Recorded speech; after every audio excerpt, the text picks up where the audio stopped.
অর্থনৈতিকভাবে বহির্দেশের ভিনদেশী শক্তির এজেন্ট হিসেবে বাংলাদেশের ক্ষমতার মস্তককে জবরদখলকারী 15 বছরের স্বৈরাচারী যুগের ফেরাউন জালিম শাহী শেখ হাসিনা বাংলার মাটি থেকে পালাতে বাধ্য হয়েছিল।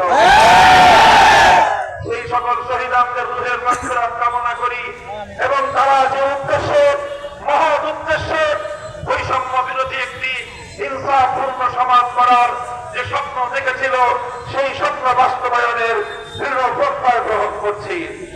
সংগ্রামী সাথী ও বন্ধুগণ, আমি আপনাদেরকে একটি কথা স্মরণ করিয়ে দিতে চাই। স্বাধীনতা অর্জন করা যতটা কঠিন, স্বাধীনতা রক্ষা করা তার চেয়েও বড় কঠিন। বাংলাদেশের মানুষ 2024-এর 5ই আগস্টকে দ্বিতীয় স্বাধীনতা দিবস হিসেবে আখ্যায়িত করেছে। আগস্ট বিপ্লব বাংলাদেশের মানুষের স্বাধীনতার বিপ্লব, আগস্ট বিপ্লব বাংলাদেশের মানুষের মুক্তির বিপ্লব, আগস্ট বিপ্লব স্বৈরাচারী এবং ফ্যাসিবাদের বিরুদ্ধে বিপিনের নির্যাতিত জনতার বিপ্লব।